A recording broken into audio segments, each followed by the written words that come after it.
Bismillahirrahmanirrahim. Assalamualaikum warahmatullahi wabarakatuh. Kembali untuk pertemuan selanjutnya kali ini. Di sini kami dari kelompok 1 akan menjelaskan tentang bab 7 dan bab 8, yaitu tentang wawancara. Di mana di sini kelompok kami berisi 3 orang, yang mana yang pertama adalah Mbak Rizka Putri Pranandari, yang kedua Mas Rizwanda Imawan, yang ketiga Sila Ilmundita. Pada bab 7 akan dijelaskan oleh saya, dan kemudian bab 8 akan dijelaskan oleh Mas Rizwanda dan juga Mbak Rizka.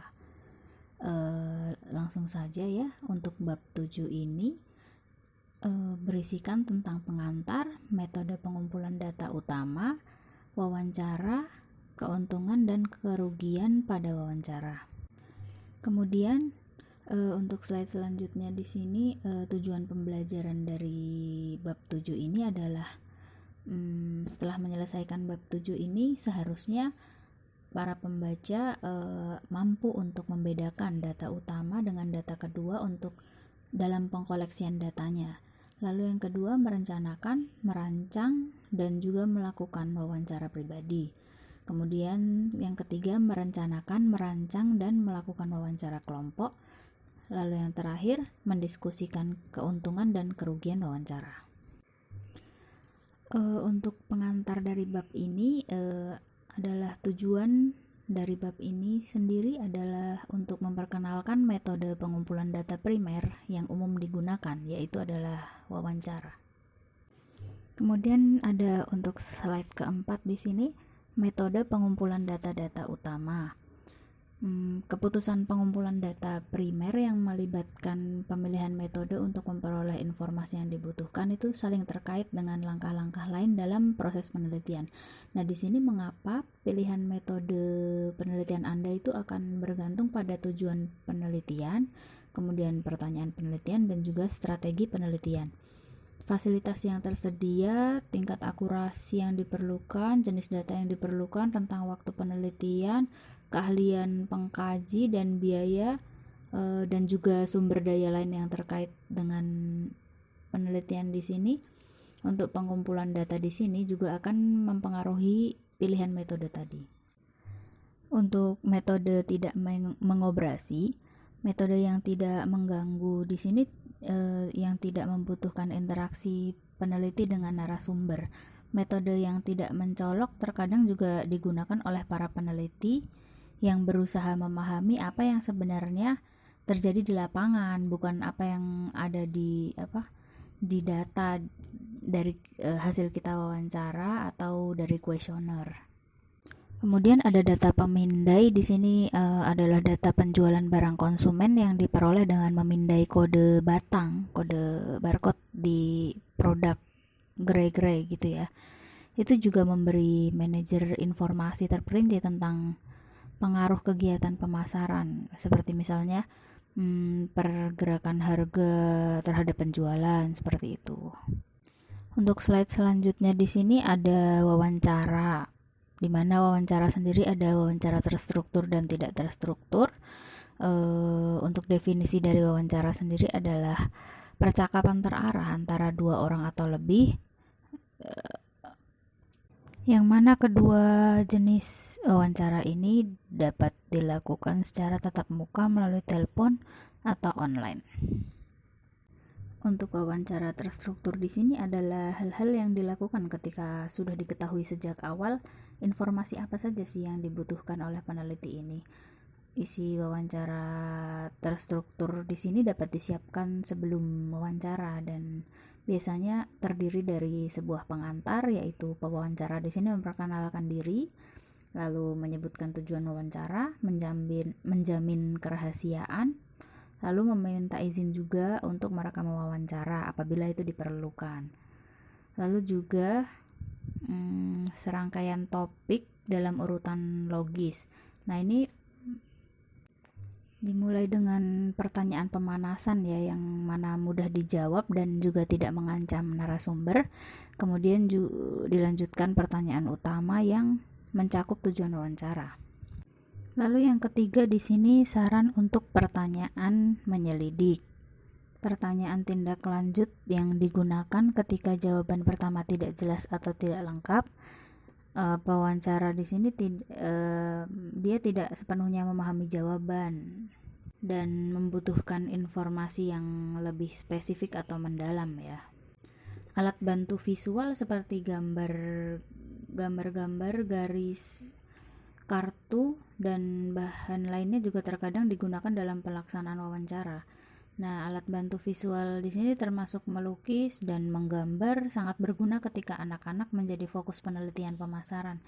Alat bantu visual juga berguna saat berusaha mendapatkan pemikiran dan gagasan tertentu yang sulit untuk diungkapkan atau canggung untuk diartikulasikan. Kemudian selanjutnya untuk wawancara tidak terstruktur, pewawancara di sini tidak memasuki pengaturan wawancara dengan urutan pertanyaan yang sudah direncanakan sebelumnya untuk ditanyakan kepada responden. Tujuan yang mungkin dari wawancara tidak terstruktur ini adalah untuk membawa beberapa masalah awal ke permukaan sehingga peneliti dapat menentukan faktor-faktor apa yang perlu diselidiki lebih mendalam dan lebih lanjut ya. Pada tahap awal, hanya pertanyaan yang luas dan terbuka yang harus ditanyakan, dan jawabannya juga harus menginformasikan peneliti tentang persepsi individu.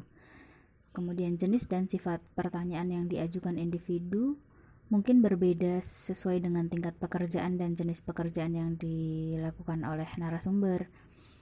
Misalnya, manajer tingkat atas dan menengah mungkin ditanyai pertanyaan yang lebih langsung tentang persepsi mereka, tentang masalah dan situasinya, sementara karyawan di tingkat yang lebih rendah mungkin harus didekati atau kita harus melakukan pendekatan yang sedikit berbeda. Kemudian di sini ada review untuk wawancara tidak terstruktur dan terstruktur. Tujuan utama dari wawancara tidak terstruktur adalah untuk mengeksplorasi dan menyelidiki beberapa faktor dalam situasi yang mungkin menjadi pusat dari area masalah yang luas, yang lebar.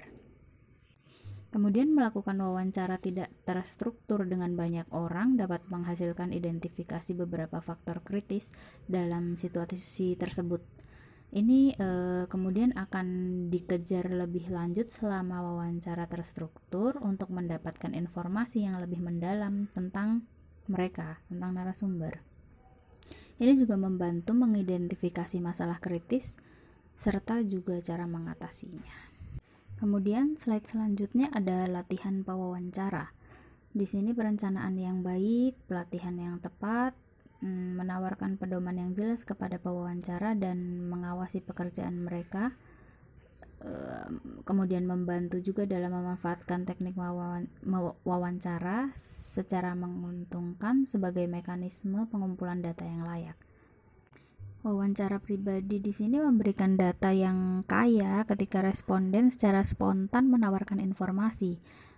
Dalam artian bahwa jawaban mereka di sini biasanya tidak termasuk dalam kisaran tanggapan yang terbatas ya. Seperti misalnya dalam kuesioner itu kan terbatas.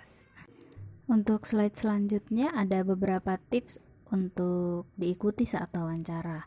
Di sini bias juga bersifat situasional dalam beberapa hal, yaitu non-partisipan, tingkat kepercayaan dan hubungan yang dibangun, kemudian pengaturan fisik dari wawancara.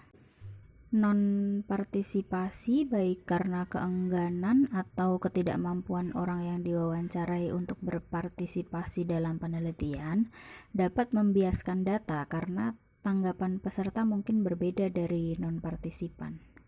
Bias juga terjadi ketika pewawancara yang berbeda membangun tingkat kepercayaan dan hubungan yang berbeda pula dengan orang yang diwawancarai, sehingga memunculkan jawaban dari berbagai tingkat keterbukaan. Bias sendiri dapat diminimalisir dengan beberapa cara. Berikut adalah strategi yang berguna ya untuk tujuan tersebut, yaitu yang pertama adalah membangun kredibilitas dan hubungan baik dan memotivasi individu atau narasumber untuk merespon. Di sini untuk mendapatkan informasi yang jujur dari responden, peneliti atau pewawancara harus dapat menjalin hubungan dan kepercayaan dengan mereka.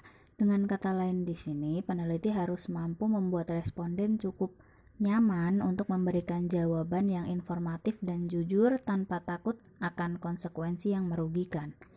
Untuk tujuan ini juga, peneliti harus menyatakan tujuan wawancara dan juga memastikan kerahasiaan lengkap tentang sumber tanggapan. Kemudian tentang pertanyaan teknik, yang mana yang pertama tentang menyalurkan. Di sini pada awalnya wawancara tidak terstruktur, disarankan untuk mengajukan pertanyaan terbuka tadi ya, untuk mendapatkan gambaran yang luas dan membentuk kesan tentang situasi permasalahan. Kemudian ada pertanyaan yang tidak memihak. Di sini penting juga untuk ditanyakan tentang pertanyaan yang tidak bias untuk memastikan bahwa Anda meminimalkan bias dalam tanggapan narasumber. Kemudian pertanyaan tentang mengklarifikasi masalah untuk memastikan bahwa peneliti di sini memahami suatu permasalahan sebagaimana yang ingin dipresentasikan oleh responden, maka disarankan untuk menyatakan kembali atau menyusun kembali informasi penting yang diberikan oleh responden. Kemudian ada pertanyaan-pertanyaan yang membantu responden untuk memikirkan masalah. Di sini misal responden tidak dapat mengungkapkan persepsinya, atau misal dia menjawab saya tidak tahu gitu. Nah, peneliti di sini harus kreatif, dia harus mengajukan pertanyaan dengan cara yang lebih sederhana atau misal mengulanginya juga tidak apa-apa. Kemudian untuk peneliti juga harus mencatat saat melakukan wawancara ya. Di sini penting untuk membuat catatan tertulis saat wawancara berlangsung atau segera setelah wawancara diakhiri. Wawancara tidak boleh mengandalkan ingatan, karena informasi yang ditarik kembali dari ingatan tidak tepat dan seringkali mungkin salah. Selain itu juga, jika lebih dari satu wawancara dijadwalkan pada hari itu, jumlah informasi yang diterima juga meningkat kan oleh si pewawancara, oleh peneliti. Itu juga kemungkinan sumber kesalahan dalam mengingat dari ingatan siapa dan mengatakan apa si narasumber tadi. Kemudian informasi yang hanya didasarkan pada penarikan kembali menimbulkan bias juga ke dalam penelitian.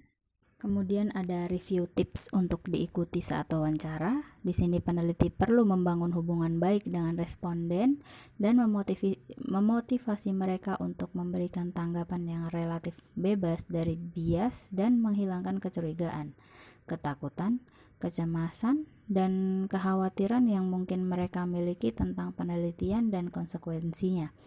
Ini kemudian dapat dicapai dengan bersikap tulus, menyenangkan, dan saling menghargai. Nah, saat wawancara, peneliti harus mengajukan pertanyaan yang luas pada awalnya dan kemudian mempersempitnya ke area yang telah ditentukan. Kemudian mengajukan pertanyaan dengan cara yang tidak bias, lalu menawarkan klarifikasi bila diperlukan, dan membantu responden juga untuk memikirkan masalah yang sulit. Untuk slide selanjutnya ya, wawancara tatap muka dan telepon. Di sini wawancara tatap muka juga memiliki keuntungan dan kerugian. Untuk keuntungan utama dari wawancara tatap muka adalah peneliti dapat menyesuaikan pertanyaan seperlunya, kemudian mengklarifikasi keraguan dan memastikan bahwa tanggapan dipahami dengan benar dengan mengulangi atau menyusun ulang pertanyaan. Peneliti di sini juga dapat mengambil isyarat nonverbal dari responden, yang mana ketidaknyamanan, stres, atau masalah apapun yang dialami responden dapat dideteksi melalui mungkin cemberut, ketukan, gugup, dan bahasa tubuh lain yang secara tidak sadar diperlihatkan oleh narasumber.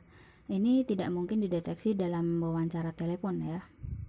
Untuk kerugian utama wawancara tatap muka adalah keterbatasan geografis yang mungkin mereka terapkan pada survei dan sumber daya yang sangat besar yang dibutuhkan jika survei semacam itu perlu dilakukan secara nasional atau internasional. Biaya pelatihan pewawancara untuk meminimalkan bias pewawancara di sini juga tinggi.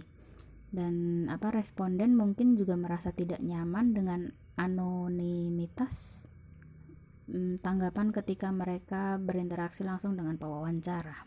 Untuk keuntungan dan kerugian dari wawancara telepon, di sini keuntungan utamanya dari sudut pandang peneliti adalah bahwa sejumlah orang yang berbeda dapat dihubungi, jika perlu di seluruh negeri atau bahkan secara internasional, dalam waktu juga yang cukup relatif singkat ya. Nah, di sini dari sudut pandang responden, untuk keuntungannya menghilangkan ketidaknyamanan yang mungkin dirasakan beberapa narasumber saat menghadapi interview atau wawancara. Mungkin juga sebagian besar dari mereka merasa kurang nyaman untuk mengungkapkan informasi pribadi itu tuh di telepon daripada tatap muka. Kemudian untuk kerugian utama dari wawancara telepon adalah bahwa responden dapat secara sepihak menghentikan wawancara tanpa peringatan atau penjelasan dengan menutup telepon. Nah, untuk meminimalkan jenis masalah non-respons ini, disarankan untuk menelepon orang yang akan kita wawancarai sebelumnya untuk meminta partisipasi dalam survei. Kemudian kita memberikan gambaran perkiraan tentang berapa lama wawancara akan berlangsung dan mengatur waktu yang sama-sama nyaman. Nah, di sini narasumber yang akan kita wawancarai biasanya cenderung menghargai kesopanan ini dan lebih cenderung bekerja sama. Kemudian untuk slide selanjutnya ada sumber bias tambahan dalam data wawancara ya. Nah, data bias wawancara di sini akan diperoleh ketika responden yang kita wawancarai itu mereka dalam keadaan sangat sibuk atau sedang tidak bisa diajak bercanda. Kemudian juga tanggapan terhadap masalah seperti pemogokan, PHK, atau sejenisnya juga dapat menjadi bias tanggapannya ya. Kemudian ada bias pengambilan sampel yang mana mencakup ketidakmampuan untuk menghubungi orang yang nomor teleponnya telah berubah, juga dapat mempengaruhi kualitas data penelitian. Di sini peneliti wajib tahu sumber bias data agar pewawancara mendapatkan informasi yang relatif valid ya. Kemudian slide selanjutnya ada bantuan komputer wawancara. Pertama ada CATI.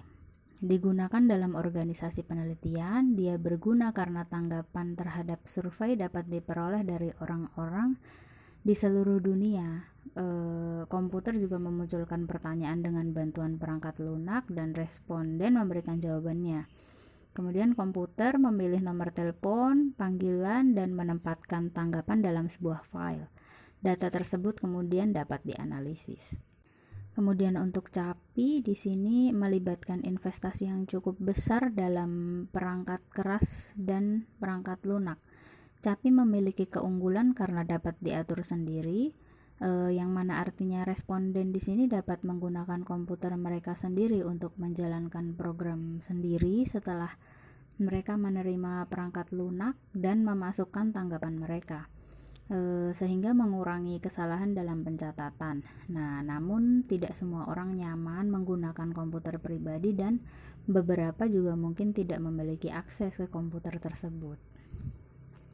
Untuk paket perangkat lunak, catatan lapangan yang diambil oleh pewawancara saat mereka mengumpulkan data umumnya harus ditranskrip, diberi kode tangan, ditabulasi tangan, dan seterusnya. Yang mana itu memakan waktu yang padahal sementara saat ini ada banyak sekali perangkat lunak yang tersedia dan dapat memudahkan pekerjaan pewawancara sehubungan dengan kegiatan wawancara tadi.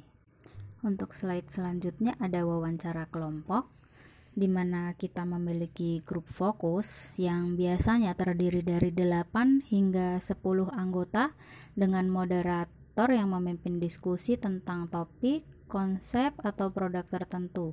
Nah, anggota di sini umumnya dipilih berdasarkan pengetahuan mereka tentang topik yang dicari. Misalnya, wanita dan anak-anak dapat membentuk kelompok fokus untuk mengidentifikasi bagaimana organisasi dapat membantu ibu yang bekerja. Untuk peran moderator, di sini dia harus memperkenalkan topik, mengamati, dan mencatat atau merekam diskusi. Moderator juga tidak menjadi bagian integral dari diskusi, namun hanya mengarahkan kelompok secara persuasif untuk mendapatkan semua informasi yang relevan, dan kemudian membantu anggota kelompok untuk melewati kebuntuan yang mungkin terjadi. Di sini moderator juga memastikan bahwa semua anggota berpartisipasi dalam diskusi dan tidak ada anggota yang mendominasi. Sifat-sifat data yang diperoleh melalui kelompok fokus di sini, walaupun data yang diperoleh ini lebih murah daripada yang diperoleh melalui berbagai metode pengumpulan lain, dan juga memungkinkan untuk analisis yang cepat, tapi analisis data yang diperoleh di sini hanya memberikan informasi kualitatif dan bukan kuantitatif ya. Kemudian ini juga dapat dilakukan dengan konferensi video, yang mana proses ini dengan mudah difasilitasi melalui konferensi video. Banyak sekarang aplikasinya ya.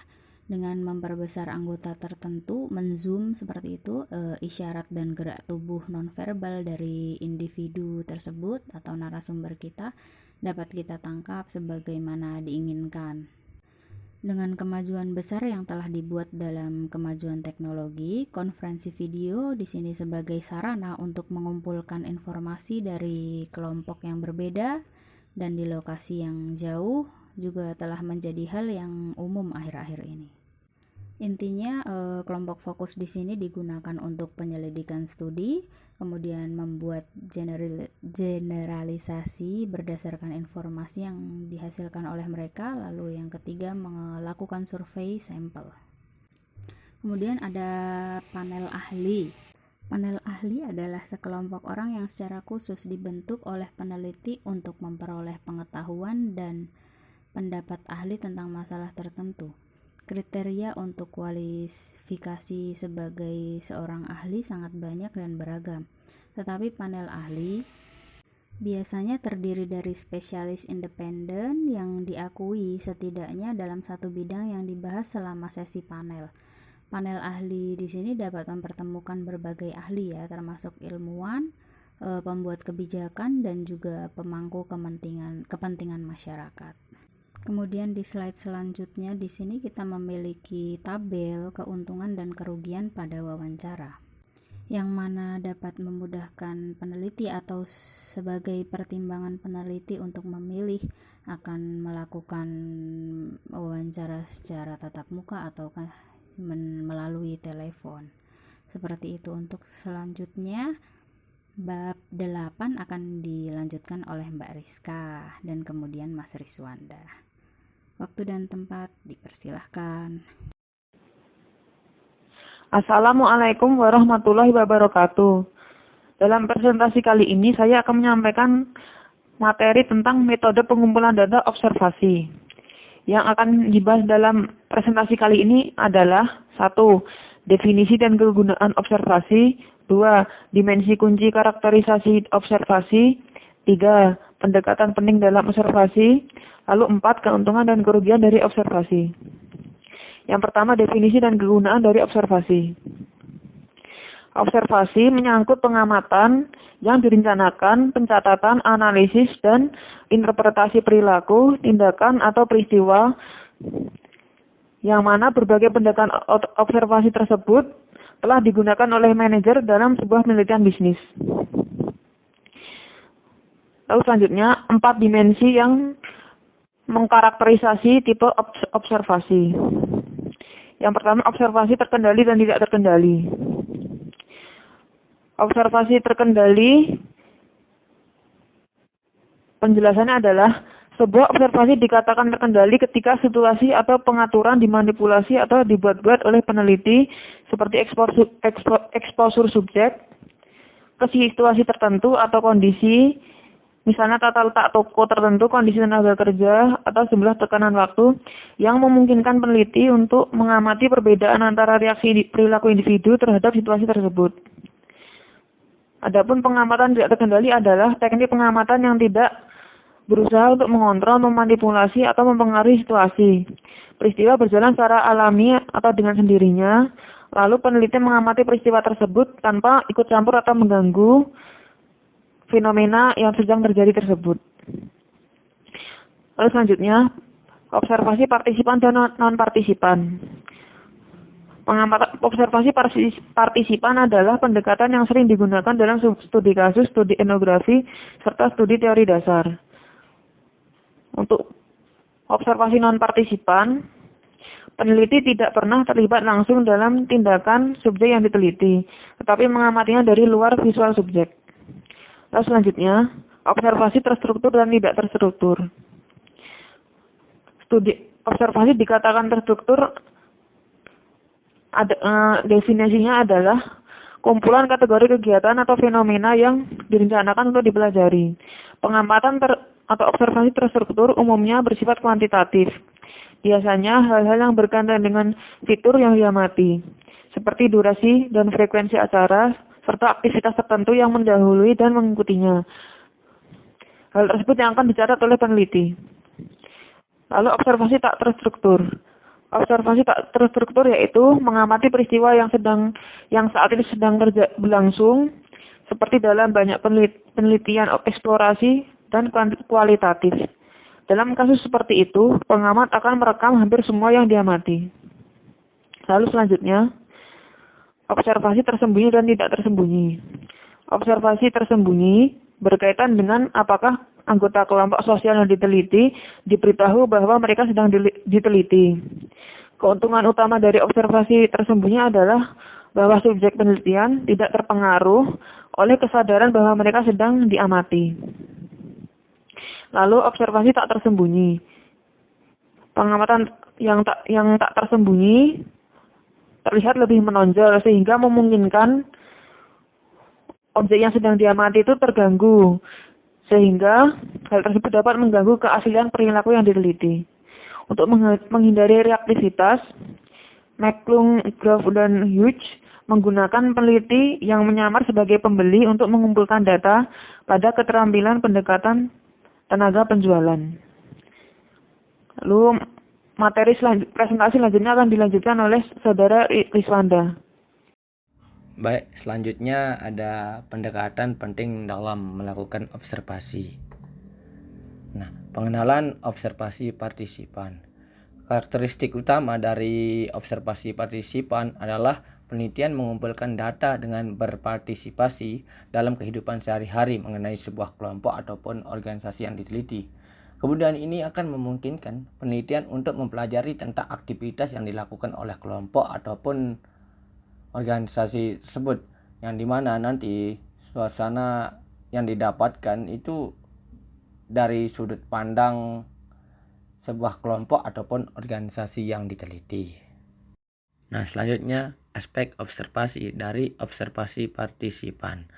Nah, saat berpartisipasi, peneliti harus mengamati, mencatat, dan pada tahap selanjutnya menganalisa perilaku, tindakan, interaksi, peristiwa, dan sejenisnya. Memulai observasi partisipan dan menjadi bagian dari sosial kelompok sehingga observasi yang dilakukan itu lebih baik lagi. Nah, selanjutnya aspek observasi dari observasi partisipan. Nah, saat berpartisipasi, peneliti harus mengamati, mencatat, dan pada tahap selanjutnya menganalisa perilaku, tindakan, interaksi, peristiwa, dan sejenisnya. Memulai observasi partisipan dan menjadi bagian dari sosial kelompok sehingga observasi yang dilakukan itu lebih baik lagi. Nah, selanjutnya apa yang diminati? Nah, penelitian itu harus mencoba untuk menjaga fokus tertentu selama berbagai tahap proses pengamatan penelitian. Secara umum, faktor penting dalam menentukan apa yang akan diamati adalah tujuan penelitiannya. Kemudian ada 3 proses observasi yang memberikan pemahaman yang semakin baik dalam melakukan sebuah penelitian, yaitu 1. Ada observasi deskriptif, 2. Ada observasi terfokus, 3. Ada observasi selektif. Selanjutnya, pengenalan pengamatan terstruktur. Nah, pengamatan terstruktur difokuskan pada keadaan alami karena mengamati sebuah fenomena yang telah ditentukan sebelumnya secara selektif Fokus dari observasi terstruktur difragmentasi menjadi potongan-potongan kecil dan informasi yang dapat dikelola seperti informasi tentang perilaku, tindakan, interaksi, dan peristiwa lainnya. Nah, selanjutnya penggunaan skema observasi dalam pengamatan terstruktur. Pengembangan skema pengkodean merupakan aspek penting dari observasi terstruktur. Skema pengkodean berisi kategori yang ditentukan untuk merekam apa yang diamati. Skema semacam itu datang dalam berbagai bentuk. Skema ini hanya mengizinkan peneliti untuk mencatat apakah suatu peristiwa tertentu telah terjadi atau tidak. Nah, selanjutnya ada keuntungan dan kerugian observasi. Keuntungan dan kerugian dari observasi. Salah satu keuntungan utama dari observasi adalah keterusan terangnya. Sedangkan wawancara dan kuesioner mendatangkan verbal tanggapan tentang tindakan dan perilaku dari subjek yang memungkinkan perilaku disimpulkan dari tanggapan verbal. Observasi memungkinkan penelitian untuk mengumpulkan data perilaku tanpa mengajukan pertanyaan. Orang bisa diamati di lingkungan kerja alami mereka atau di laboratorium dan aktivitas dan perilaku mereka atau lainnya. Itu item yang menarik dapat dicatat, dianalisa, dan diinterpretasikan. Kekurangan dari observasional berikut ini harus diperhatikan seperti reaktivitas. Sejauh mana pengamat mempengaruhi situasi yang diteliti bisa menjadi ancaman utama terhadap validitas hasil studi observasional karena mereka yang diamati mungkin berperilaku berbeda selama periode penelitian. Penelitian observasional mungkin sangat rentan terhadap reaktivitas jika pengamatan terbatas pada waktu periode yang singkat. Mungkin sekian yang dapat kami sampaikan, kurang lebihnya mohon maaf. Assalamualaikum warahmatullahi wabarakatuh.